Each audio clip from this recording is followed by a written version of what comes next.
매력적인 금단의 열매 19, 19위를 공개합니다.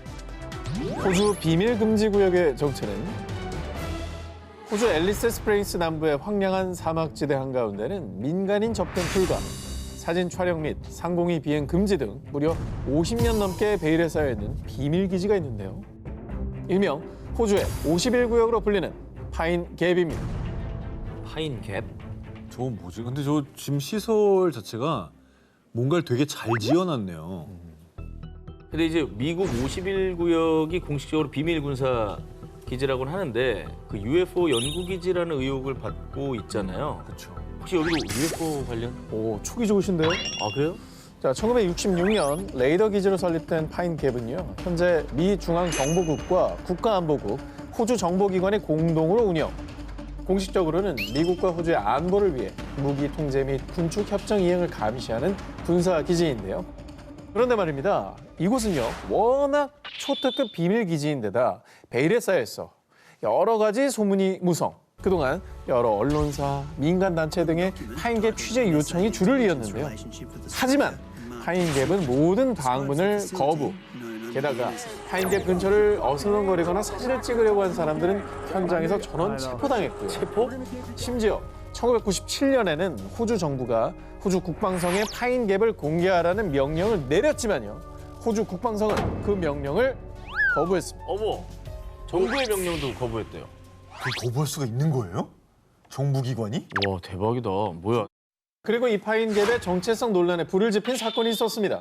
때는 1991년 9월 15일 미 항공우주국 나사는 우주 왕복선 디스커버리호가 촬영한 지구 대기의 모습을 생중계했는데요. 그런데 이때 포착된 충격적인 장면.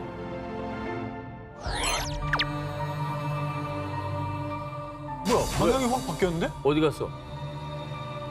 정체불명 미확인 비행물체가 지구 대기권 근처로 다가오다가 무언가 반짝이자 순식간에 방향을 틀어서 도망가는 모습이 포착된 겁니다. 어? 그리고 이게 자연현상으로 보기에는 너무 놀래서 도망가는 듯한 느낌을 줘서 불빛이 저기 뭘까요? 저게 진짜 UFO인가? 이 장면을 본 사람들 역시 혼란에 빠졌는데요. 그러자 나사 측에서는 여러분들이 보신 UFO와 불빛은 모두 우주 공간의 얼음 결정체에 불과합니다. 무슨 얼음 결정체가 놀라서 도망가. 하지만 물리학자 잭 캐셔는요. 그 불빛은 플라즈마 포탄이고 지구에서 쏘아 올린 겁니다. 그리고 이 플라즈마 포탄 발사지가 호주의 파인갭이라고 주장했습니다.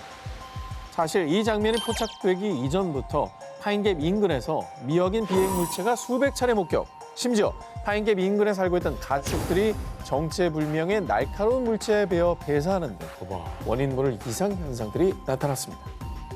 하지만 파인갭은 이런 의혹들에도 불구하고 여전히 침묵으로 일관하고 있습니다. 각종 의혹에 휩싸인 호주의 비밀 군사기지 파인갭. 대체 그곳에서 어떤 일들이 벌어지고 있는 걸까요? 매력적인 금단의 열매 19, 9위를 공개합니다. 신몰래 먹어야 하는 모모의 요리. 미식의 나라 프랑스에서도 세봉, 트러플, 푸아그라의 맛을 능가하는 식재료로 손꼽히는 이것. 미국의 유명 셰프이자 평론가였던 앤서니 보데이는요. 지방과 내장의 흐름이 목구멍을 뜨거운 은혜처럼 훑고 내려갔다. 이처럼 고통과 기쁨이 잘 어우러진 경험은 처음이다. 라고 극찬. 프랑스의 프랑스와 미테랑 전 대통령은 세상을 떠나기 직전 최후의 만찬으로 이 요리를 즐겼다고 합니다. 야, 뭐죠? 천국의 맛이라는 이 요리의 정체는 바로 메세의 한 종류인 오르톨랑을 오븐에 구워낸 요리입니다. 어떻게 보면 이제 참새 크기 정도 되네요. 맞아요. 네. 그런데 말입니다.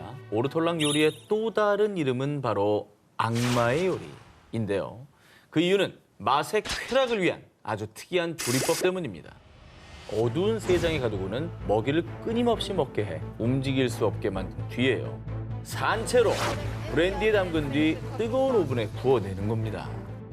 뭐 인간이 육류를 먹는 거는 뭐 어쩔 수 없죠. 당연한 건데.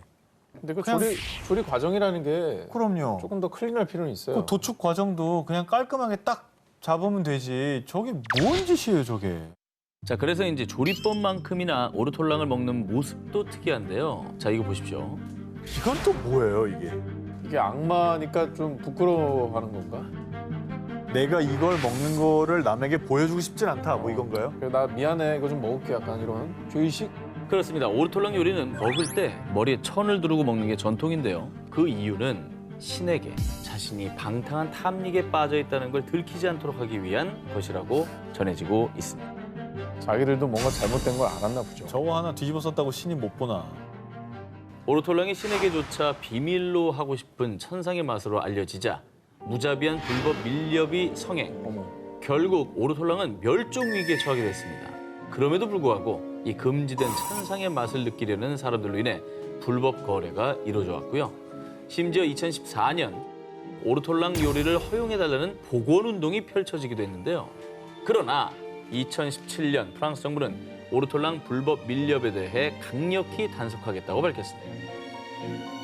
매력적인 금단의 열매 19, 5위를 공개합니다. 출입 금지 구역에 사는 남자.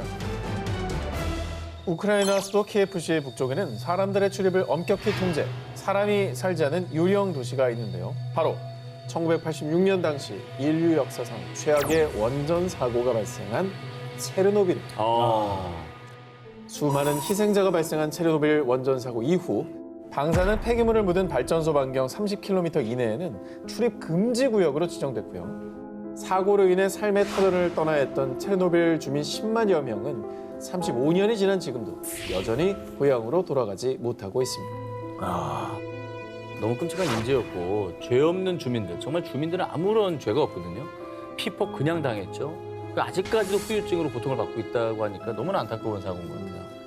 자, 그런데 말입니다. 절대 들어가서는 안 될 체르노빌에 나타난 한 남성. 당신 누구야? 여긴 출입 금지 구역이라고? 나 여기서 연구하는 과학자인데 출입증을 두고 왔네. 그냥 들어가게 해줘요. 그리고 며칠 뒤 경찰입니다. 조사할 게 있어서 그러니 들어가게 해주십시오. 아니 뭐야? 당신 지난번에 과학자로 그러지 않았어? 당신 정체가 뭐야? 사고 이후 예브게니 마르케비치라는 남성이 때로는 경찰로, 때로는 과학자로 위장, 수차례 출입 금지 구역에 잠입했는데요. 저길 왜 들어가? 아니야. 저기 뭐 좋지도 않을 텐데 왜? 아니, 자기가 위험해지니까 가지 말라 그러는 건데. 그러나 가슴 아픈 사연이었습니다. 아 진짜? 난 원래 체르노빌에서 살았다고요. 내 집에 온 게 죄입니까? 사실 그는 원전 폭발 전에 체르노빌에서 교사로 근무하던 주민으로요. 추억이 가득한 고향집으로 돌아가고 싶었던 겁니다.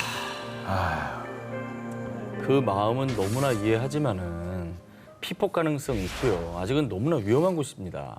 그래서 출입 금지를 한 건데. 그렇죠. 하지만 고향 체르노빌에 돌아가고 싶었던 마르케비치의 마음은 굳건했고요. 현재 그는 체르노빌의 출입 금지 구역에서 아예 터를 잡고 살고 있습니다. 진짜? 그가 도대체 어떻게 출입 금지 구역인 체르노빌에 살게 됐느냐? 피폭될까 봐 못 들어간다고? 그럼 내가 그 문제를 해결하면 되겠네. 네, 마르케비치는 체르노빌에 들어가기 위해 방사선 분야를 공부, 결국 발전소 관찰 기술자로서 정식으로 체르노빌 거주 허가를 받은 겁니다. 대단하다. 그리고 현재 그는 체르노빌에서 채소를 가꾸며 어머. 체르노빌 재생에 필요한 생태 실험에 동참하고 있다고 합니다. 결국 갔네요, 가기는. 위험 구역이라 걱정이 되긴 하지만 건강하게 오래오래 사셨으면 좋겠습니다. 매력적인 금단의 열매 19, 4위 공개합니다. 오! 자, 전 지금 2개 남았어요. 자, 아니구나, 어때? 하나구나, 하나. 어떻게 가요? 하나 남았다. 하나! 어때? 안 돼! 자, 두 기자님들은요, 군복무 시절에 인기 있던 노래나 자주 들었던 노래 기억나십니까? 저는 김현정. 나트도 김현정이요. 김현정. 김현정의 멍. 그럴 때는 베이비복스였어요. 베이비복스. 근데 80년대에 그 있었다고요? 그렇습니다. 자, 때는 제2차 세계대전이 한창이던 1941년경. 당시 독일 나치군 사이에서 큰 인기를 끌었던 릴리 마를렌이라는 곡인데요. Wenn sich die späten Nebel drehen, wer wird bei der Laterne stehen? 애틋한 멜로디와 가사로 사랑받았고요. 그리고 고향을 떠나 머나먼 타지에서 전쟁 중인 많은 군인들에게 가족과 연인을 떠올리게 하는 곡으로 당시 나치군뿐만 아니라 연합군까지 모든 군인들의 애창곡으로 등극했습니다.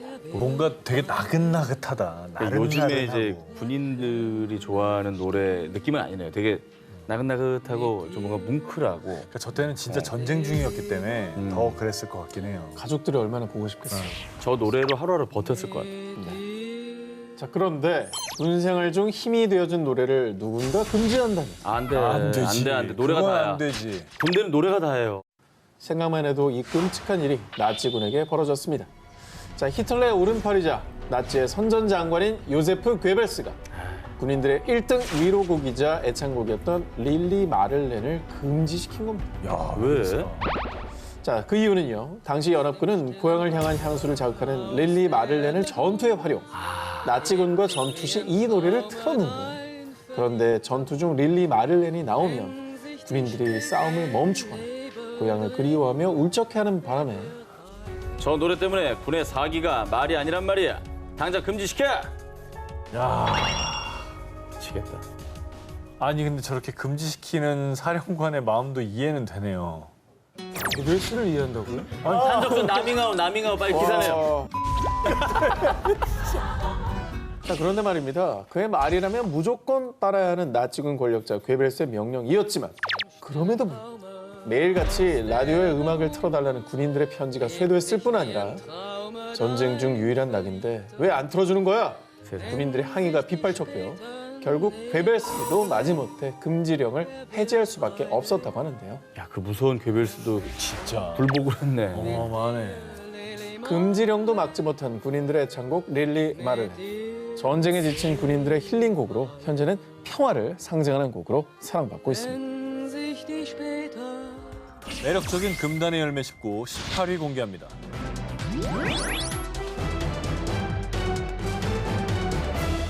우리나라에서는 0시부터 오전 6시까지 16살 미만의 청소년들의 온라인 게임 이용을 제한하는 셧다운제의 존속 여부를 두고 여전히 찬반 여론이 뜨겁습니다. 그런데 우리나라처럼 특정 시간대나 연령대를 제한하는 게 아니라 24시간 전 국민에게 게임 자체를 금지한 나라가 있습니다. 바로 그리스인데요. 왜? 뭐 선택의 자유를 너무 없앤 거 아닙니까? 게임을 왜 못하게 해? 때는 2002년 그리스 정부는 일명 3037법이라는 게임 금지법 시행을 발표. 이게 된다고요? PC, 휴대전화, 비디오 게임, 콘솔 게임 포함 전자기기로 하는 모든 게임은 금지다. 만약 이를 어기고 게임을 하게 되면 최소 580만 원에서 최대 8,700만 원이라는 엄청난 벌금과 함께 최대 징역 12년형까지 선고받게 되는데요. 실제로 그리스 정부는 자국 내 모든 PC방을 압수수색, 점주를 구속하고 게임을 하는 사람을 체포하는 등 게임 전면 금지에 힘썼습니다. 왜 저러는 거지? 너 게임을 좋아하는 사람으로서 이건 너무한데. 게임 좋아하는 사람한테는 지옥이네요. 이게 뭔가 이유가 있습니까? 그리스 정부가 게임 금지법을 시행한 이유. 다른 온라인 게임을 하는 척하면서 도박 게임을 할 수 있는 거 아닙니까? 게임 금지법의 본래 취지는 불법 사행성 도박 게임 근절. 아니 근데 이게 취지는 좋아요. 뭐 도박 안 좋으니까. 그런데 이건 빈대잡자고 초과상관 다 태우는 거 아닙니까? 그렇지. 아니 그게 뭐 즐기는 걸 떠나서 일종의 또 수익 산업이기도 해요. 그리스에도 아주 그 유능한 게임 플레이어도 있을 텐데. 플레이뿐만 아니라 프로그래머. 종사자들. 아예 일 못해요. 딴 나라 가야 돼. 그러네. 21세기에도 이런 말도 안 되는 황당한 금지법에 그리스 국민은 대분노. 이 황당한 상황을 전 세계에 알리기 위해 노력했고요. 급기야 유럽연합은 그리스 정부를 유럽 사법재판소에 제소. 결국 게임 금지법은 2년 만에 무효화되고 말았습니다. 애초에 실효성이 없었어. 그러니까 일단 법을 개정할 때는 신중한 검토를 해야죠. 그렇죠. 저런 식으로 제정한 건 아닌 것 같습니다. 자, 그럼 다음 소식인데요. 이번 특종도 게임에 대한 소식입니다. 지난해 9월 우리나라에서 개발한 한 게임이 인도에서 퇴출당한다는 소식이 전해졌습니다. 바로 전 세계 게임 마니아들을 사로잡은 인기 게임. 인도에서만 누적 다운로드가 약 1억 7,500만 건을 기록한 해피 그라운드입니다. 야 이거 한국 게임으로 전 세계인들 매료시켰다. 그렇죠. 지금도 인기 있네. 네, 너무 인기 있는데 저거. 자, 인도에서 배피그라운드가 퇴출당한 이유가 무엇이냐? 이 게임은 중독성이 너무 강합니다. 악마나 다름없어요. 그 예로 며칠 내내 게임에 빠진 소년, 극심한 탈수로 사망. 게임을 한다고 꾸중 들은 학생, 자살. 아이고. 이처럼 각종 사건, 사고가 자주 발생하자 인도에서 배피그라운드가 사회적 문제로 떠오른 겁니다. 게임에 빠지는 건 문제긴 하죠. 예. 근데 사실은 이런 어떤 중독에서 빠져나오는 방법을 사회적으로 연구를 해야지. 그렇지. 원천 봉쇄하는 건 저는 불가능하다고 생각합니다. 예. 그런데 말입니다. 인도가 배피그라운드 퇴출 결정을 내린 데에는 또 다른 이유가 있었습니다. 지난 6월 인도와 중국 사이에 국경 분쟁이 발생. 이에 인도 정부는 중국산 앱이 보안과 국방에 위협이 될 수 있는 정보를 수집한다고 판단. 중국산 앱 118개를 인도에서 무더기로 퇴출하는 법을 강행했습니다. 아니, 근데 배피그라운드는 메이드 인 코리아 아닙니까? K게임인데요. 이게 왜 문제가 됐냐면 2018년에 출시된 배피그라운드의 모바일 버전이 우리나라와 중국 기업이 공동으로 개발해서 아, 한국, 일본 외의 국가는 중국 기업이 유통을 맡았는데요. 그랬어. 그래서 인도 정부에서는 배피그라운드를 중국산 앱으로 판단해서 퇴출한 겁니다. 너무 억울하다. 그런데 인도 정부의 퇴출 명령에도 불구하고 배피그라운드의 인기는 식을 줄 몰랐는데요. 사용자들은 우회해서 앱을 다운로드할 수 있는 편법을 공유. 심지어 인도의 한 게임 회사는 배피그라운드가 퇴출당한 틈을 노려 복제 게임까지 출시하기도 했습니다. 아우, 하지만 형편없는 그래픽과 퀄리티로 현지에서는 혹평만 쏟아졌다고 합니다. 저 그래픽 실화야? 저 뭐야 저게? 너무 근데 질이 안드로메다였네요. 뭐든지 과유불급이죠. 게임은 적당히 건전하게 취미 생활로 즐기시고요. 정부에서도 사용자들이 공감할 수 있는 게임 중독을 치유하는 합리적인 시스템을 마련해야 하지 않을까요?